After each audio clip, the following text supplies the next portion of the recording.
Mas mabilis na certification, mas maagang trabaho. Yan ang hatid ng TESDA DepEd Data Sharing Deal para sa kabataang Pilipino. Si Naj Miravalles sa detalye.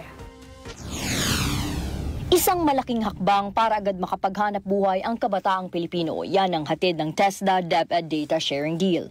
Sa ilalim ng kasunduang ito, mas mabilis at mas tiyak ang pagkuha ng certification ng senior high school students sa Technical Vocational Livelihood o TVL track na magbubukas ng mas malawak na oportunidad sa trabaho. Binigyan diin ni Speaker Romualdez na ang integrasyon ng TESDA Assessment Schedules Information System at ng DepEd's Learner Information System ay magpapabilis sa proseso ng scheduling at validation.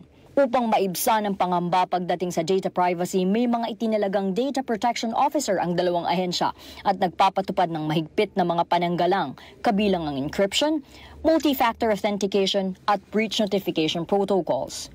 Para mas pagtibayin pa ang sektor ng edukasyon, naglaan sa ilalim ng 2026 National Expenditure Program ng 19.96 billion peso budget para sa TESDA. 18.39 billion peso dito ay para sa Technical Education and Skills Development Program.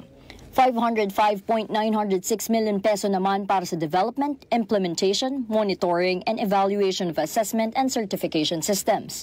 Habang 348.721 million peso sa assessment ng senior high school learners para sa national certification. Ito'y bilang patunay na nagsasama ang tunay na paglilingkod publiko at teknolohiya upang maiangat ang buhay ng mga Pilipino sa bagong Pilipinas. Para sa totoong balita sa bagong Pilipinas, Naj Miravalles, Congress News.